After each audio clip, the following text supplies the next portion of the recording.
आप देख रहे हैं आवाज़ दो और मैं हूँ आपके साथ अमीना माजिद। इस वक्त मैं मौजूद हूँ कॉन्स्टिट्यूशनल क्लब ऑफ इंडिया में, जो दिल्ली में मौजूद है, जहाँ पे नई दिल्ली फोरम की तरफ से एक सेमिनार होने जा रहा है जिसका टॉपिक है आज के भारत में मुसलमानों का फ्यूचर, जिसमें सलमान खुर्शीद, इकरा हसन चौधरी और भी कई लोग मौजूद हैं। तो चलिए लेकर चलते हैं आपको इस सेमिनार में।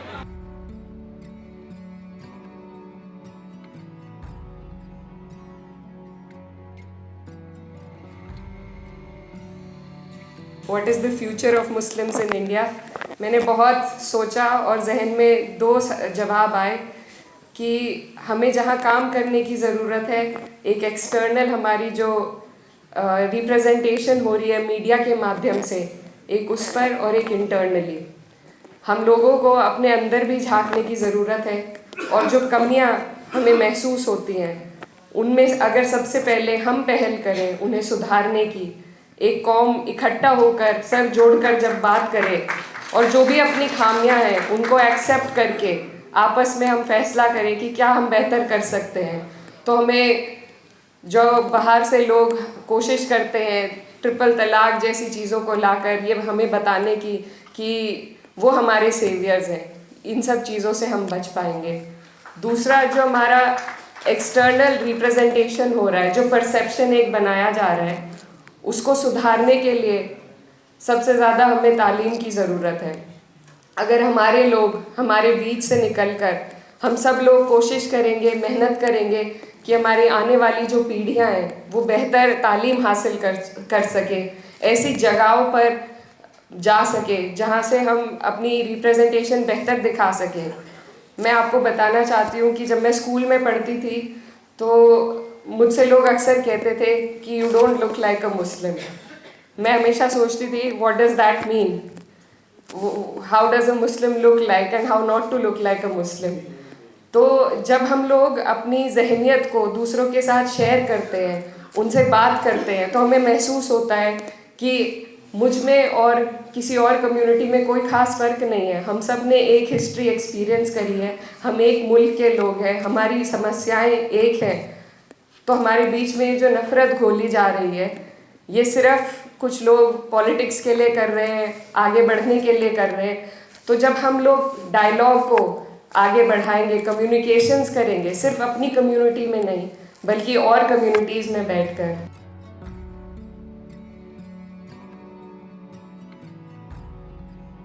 आप कह रहे हो future of Muslims in today's India. मैं कहता हूं can we imagine India without in Muslims. Hindustan की तामीर, उसकी कल्पना नहीं हो सकती है मुसलमानों के बगैर। हम बहुत डिफर करते हो हम राकेश जी, लेकिन इस बात को हम सब मानते हैं कि हिंदुस्तान के मुसलमान के बगैर आप हिंदुस्तान की कल्पना नहीं कर सकते हैं। अगर आप करते हैं तो वो हिंदू पाकिस्तान होगा, और जिसके लिए नेहरू, गांधी, पटेल, बाबा साहब सब ने अपने अपने तरीके से हमें बताया था कि वो नहीं करना। एक वाकये से शुरुआत करता हूं। मेरे गांव में, बिहार से आता हूं, एक छोटा सा गांव है, अब और भी छोटा हो गया है। पहले पिछड़ा था, अब और भी पिछड़ा हो गया है। कोसी कमिश्नरी में, सहरसा ज़िले में है वो गांव। तो मैं 77-78 की बात होगी, तकरीबन 10 बरस का होऊंगा। तो एक खंडहर नुमा चीज़ हमने देखी। तो मैंने किसी से पूछा, शहर से गांव जा रहा था, कि ये क्या है।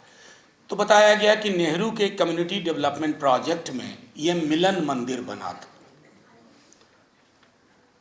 और वो नाम मेरे अंदर असर कर गया। उस मंदिर ने सबको समेटा था, उसमें कोई बाहर नहीं था, सब अंदर थे।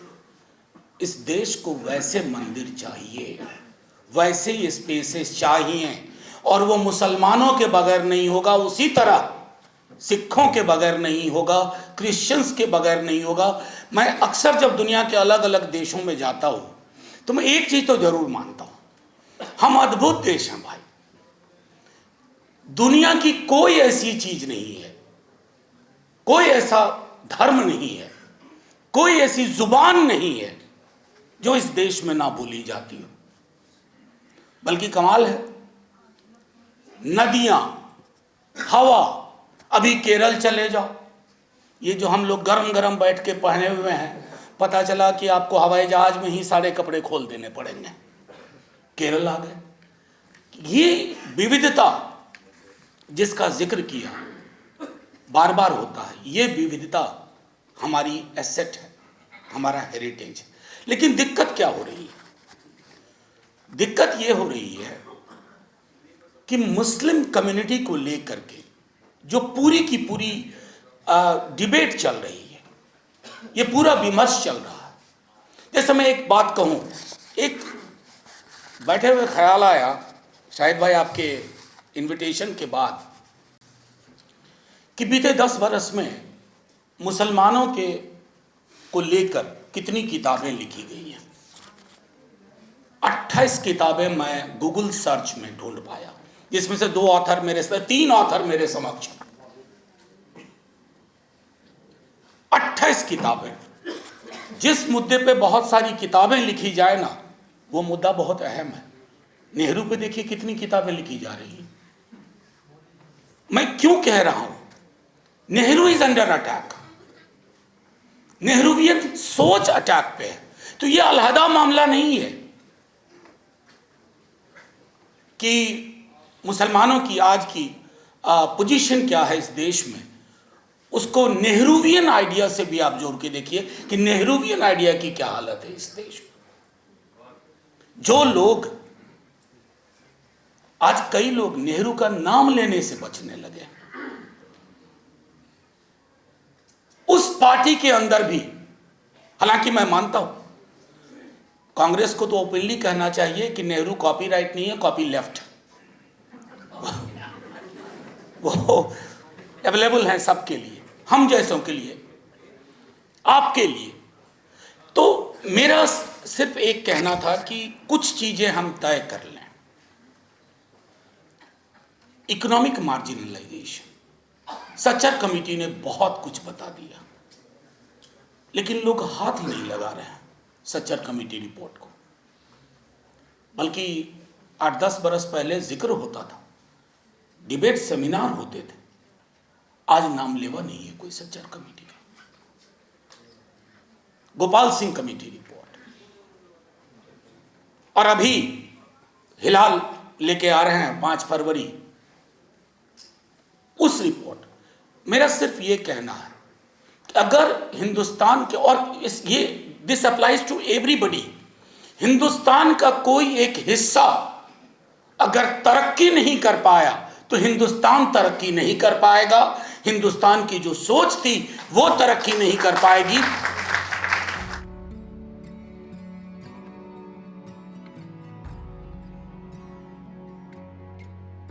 मेरी आंख बंद थी जब तलक मेरे सामने नूरे जमाल था, खुली आंख मेरी तो न खबर रही वो ख्वाब था या ख्याल था। आज जो कुछ यहाँ हुआ है शाहिद साहब, जो बात यहाँ कही गई है, काश कि वो बात हिंदुस्तान में जगह जगह कही जाती। और कभी कभी लोग थोड़ा सा परेशान होने लगे, बात लंबी हो गई। अब ऐसा ना हो कि मेरी बात पर भी परेशान हो जाएं, कुछ इधर भी परेशान, कुछ उधर भी परेशान। लेकिन कोशिश मेरी ये है कि मैं जो आपने यहाँ पर डायलॉग शुरू करने की कोशिश की है उसको आगे बढ़ा सकूं। अगर ये डायलॉग हो जाए तो बहुत बड़ी बात है। डायलॉग की कमी है, इसमें दो राय नहीं है। और डायलॉग की कमी क्यों है वो सब जानते हैं कि कमी क्यों है। और अगर वो कमी बता दी जाए तो डायलॉग और भी कम हो जाएगा। जो चल रहा है वो डायलॉग भी तबाह हो जाएगा। इसलिए उसको कहने की ज़रूरत नहीं। जिस बात का एहसास है, जो हम समझते हैं, जानते हैं, उसका ज़िक्र क्यों करना। उसका ज़िक्र करेंगे तो डायलॉग को ही तकलीफ़ होगी, डायलॉग ही मुसीबत में आ जाएगा। एहसास और यकीन, एहसास होना बड़ा ज़रूरी है और बिना यकीन के कोई डायलॉग होता नहीं। वो सिर्फ कही हुई बात होती है, उसका कोई असर होता नहीं जब तक यकीन ना हो, ट्रस्ट ना हो। मंडेला साहब को आप जानते हैं कि मंडेला साहब ने जब सालों साल, सदियों तक वहाँ पर बंटवारा रहा साउथ अफ्रीका में, काले और गोरे लोगों के बीच में अपार्थाइड रहा, जिसको हम एक जुल्म समझते हैं इंसानियत पे, तो मंडेला ने जाकर ये कहा था, क्या उसकी शख्सियत उस शख्स की रही होगी जो 28 साल जेल में रहने के बाद एक लफ्ज़ भी उसने शिकायत का नहीं कहा, और सिर्फ एक ही बात कही, ट्रूथ एंड रिकन्सिलिएशन। पहले सच्चाई सामने आ जाए, उसके बाद हम बैठकर रिकन्साइल करेंगे, हमें साथ रहना है। आप सब ने कहा कि हमें साथ रहना है, साथ रहेंगे और यकीनन हमको साथ रहना चाहिए, लेकिन पहले हकीकत को समझना होगा। और हकीकत, जैसे आपने कहा, आज से 50 साल 100 साल पहले की नहीं, हकीकत आज की। पहले किसने क्या किया उसका इल्ज़ाम हम पर नहीं लग सकता, आज कोई क्या कर रहा है उसका इल्ज़ाम हम आप पर नहीं लगा सकते, लेकिन इतना तो एक दूसरे से तवक्को कर सकते हैं कि आज जो कुछ गलत कर रहा है उसको रोकने के लिए हम कुछ कर सकते हैं कि नहीं, इस बात को तो हम कह सकते हैं।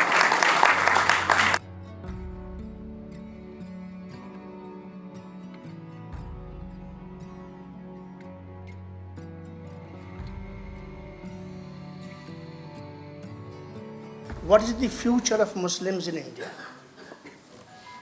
Had it been a topic, what is the future of India?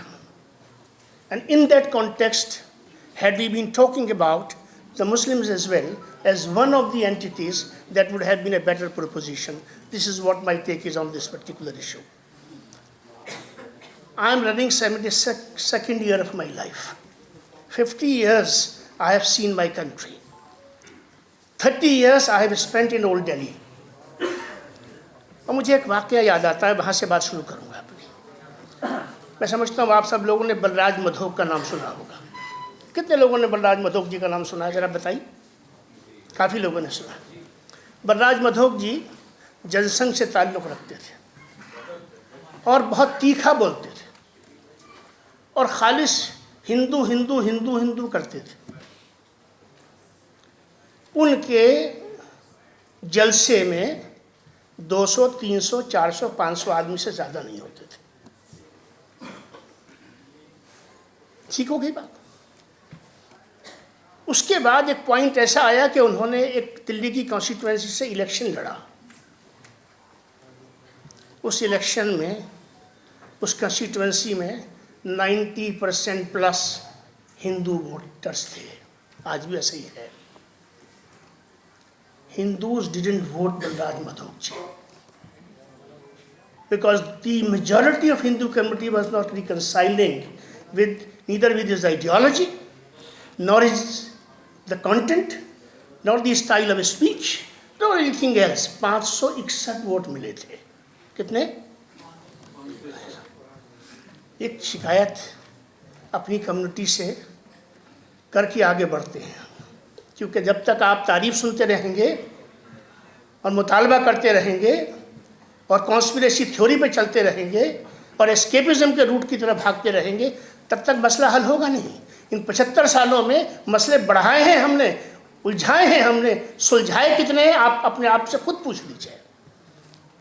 होता क्या रहा कि हमने हमेशा मुसलमानों के सियासी मसाइल, मुसलमानों के इक़्तिसादी मसाइल, मुसलमानों के समाजी मसाइल, मुसलमानों के मजहबी मसाइल, कौमी मसाइल पर हमारे यहाँ माज़रत के साथ कितने सेमिनार्स होते हैं और कितने प्रोग्राम्स होते हैं, ये अपने आप से हम सब पूछ लें। ये एक सवाल है अपने आप में।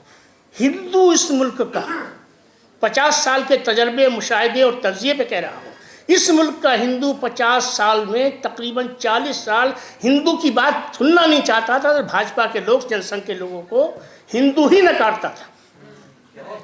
याद है कि नहीं? एक ज़माने में मुस्लिम लीग के 2 मेंबर थे और इसी ज़माने में 2 सिर्फ भाजपा के मेंबर थे और अटल जी भी इलेक्शन हार गए थे। इस मुल्क के मिजाज को हमने समझा नहीं दोस्तों। मुसलमान मुसलमान करते करते हमने हिंदू हिंदू करना सिखाया पहले, और आज उस हिंदू हिंदू को आप भोग रहे हैं। कड़वी बात है मगर सच्चाई यही है। अब टॉपिक पे आते हैं, हिंदुस्तान में मुसलमान का फ्यूचर। मैं बड़ी जिम्मेदारी से कहना चाहता हूँ और बड़े भरोसे से कहना चाहता हूँ। पहले तो एक जुमला सुन लीजिए और उसके बाद इसका जवाब दूंगा आपको। All problems, all conflicts, all differences are the product of lack of communication. जब बात बंद हो जाती है, डायलॉग बंद हो जाता है, संवाद बंद हो जाता है, तो फिर आप कुछ स्टीरियोटाइप की तरफ चले जाते हैं, कुछ नोशस की तरफ चले जाते हैं, कुछ फियर साइकोसिस की तरफ चले जाते हैं, कुछ फोबिया की तरफ चले जाते हैं, और उसकी दुनिया में रहना चाहते हैं और उसी के बारे में बात भी करना चाहते हैं और वैसी बात सुनना भी चाहते हैं। हिंदुस्तान का फ्यूचर किसी के मन में तनिक भर भी यह शंका, यह शुभा नहीं होना चाहिए। The future of India is the brightest of the brightest future.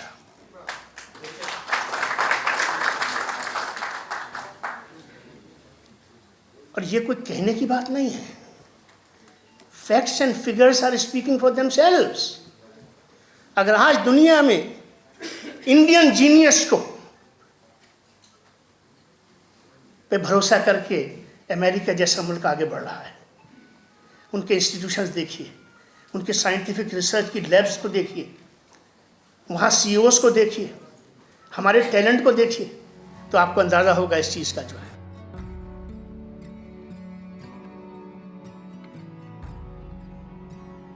कि जिस 20 करोड़ आबादी के बारे में बात कर रहे हैं, क्या वो एक है? क्या उसमें क्लास, कास्ट, जेंडर के इश्यूज नहीं हैं? क्या वो एक ही रीजन में रहती है?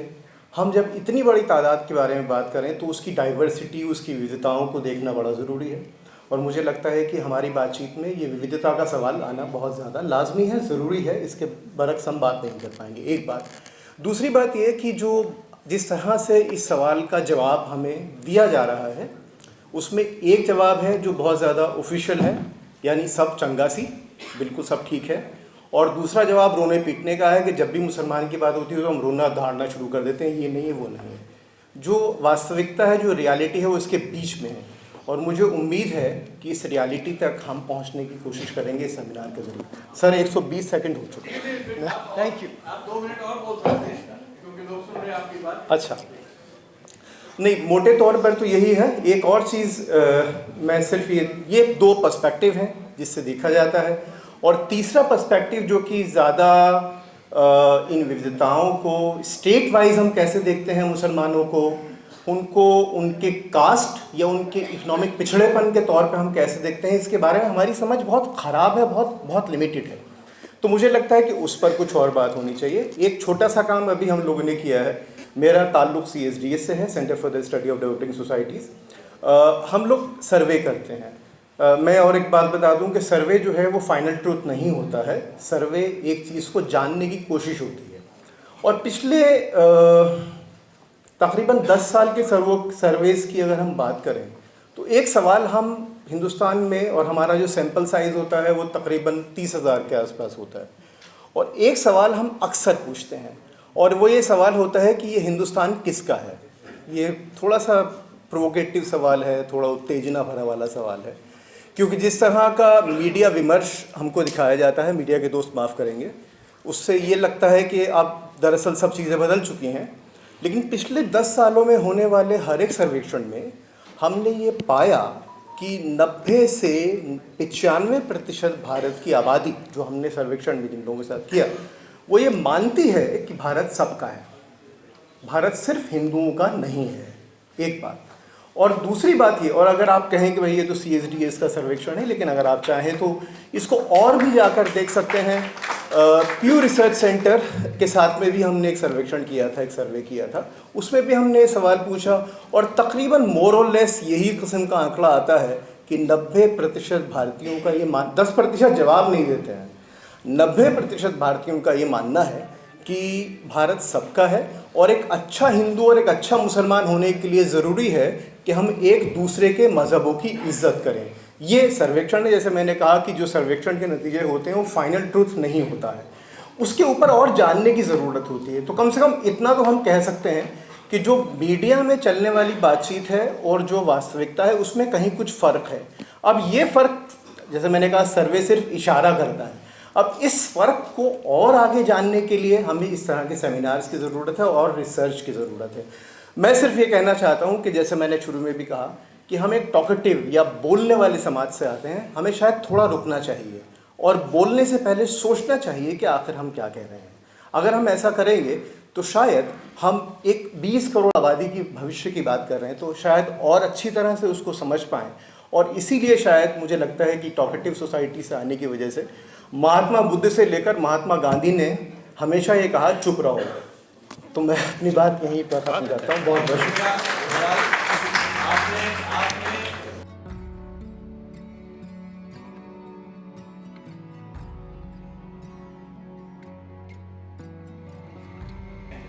ये समझता हूं कि मुसलमान का भविष्य तो पूरी तरह से महफूज है इस मुल्क के अंदर। इस मुल्क की जान है, इस मुल्क की ज़िंदगी है। मुसलमान इस मुल्क में इतना है कि अगर जर्मनी और फ्रांस की आबादी को मिला दिया जाए तो सिर्फ मुसलमान की आबादी उस दोनों मुल्कों की आबादी से ज़्यादा होगी। तो मुसलमान जो है वो किसी तरह से ना कमज़ोर है, ना डरा हुआ है, ना पिछड़ा हुआ है, ना किसी तरह से पीछे जाने को तैयार है। हाँ, ये ज़रूर है कि बहुत से सवाल पूछे जा रहे हैं, चैलेंजेस हैं, अंधकार है, लेकिन मेरा मानना है ये अंधकार टेम्परेरी है, ये वक्ती है, ये बहुत देर तक रहने वाला नहीं है। मुझे विश्वास है इस देश की जनता में, इस देश की आत्मा में कि वो इस माहौल को बदलेगी और इस अंदाज को बदलेगी। और हम लोग जो है, मुझे कभी कोई दिक्कत नहीं हुई। मैं जिस वक्त अखबार एडिट कर रहा था 80s में, तो ये आंदोलन चला, राम मंदिर का आंदोलन चला, तो उस वक्त मैंने विश्व हिंदू परिषद के सारे लीडरों का इंटरव्यू किया। दाऊदयाल खन्ना, अशोक सिंघल, कोई लीडर ऐसा नहीं था जिसका मैंने इंटरव्यू नहीं किया, जिससे मिला नहीं, जिससे बात नहीं की। तो मेरा मानना यह है कि जिससे आपका विरोध है उससे बात करना ज़्यादा ज़रूरी है बनिस्बत उसके कि जिससे आपकी सहमति है, क्योंकि सहमति वाले से बात करना तो पहले से तय है कि उसने क्या कहना है, आपने क्या कहना है। एक दूसरे को बैठकर खुश हो लो कि आप भी सहमत हो, मैं भी सहमत हूँ। असल सवाल यह है कि जिससे असहमति है, क्यों असहमति है, क्यों झगड़ा है, क्यों इख्तलाफ है, क्यों दर्द है, क्या तकलीफ है। उसके भी कोई तकलीफ होगी, आपके भी कोई तकलीफ होगी, अपनी तकलीफ उसे बताइए, उसकी जानिए, क्योंकि बहरहाल आखिरकार हमें इसी मुल्क में रहना है। कोई ना इस मुल्क से निकाल सकता, ना हम निकलने वाले हैं, और इस मुल्क के इसको बनाने में हमारा रोल रहेगा, उसको कोई रोक नहीं सकता। तो इस सोच के साथ हमने इसको किया है। और ये पहला सेमिनार है हमारा। ये मैंने 1980s में बनाया था, नई दुनिया नेशनल फोरम। उस वक्त बहुत से सेमिनार किए थे, उसमें बहुत लीडर्स को हमने उस वक्त बुलाया, लेकिन अब जो है इसको हमने रिवाइव किया है। ये पहला सेमिनार है।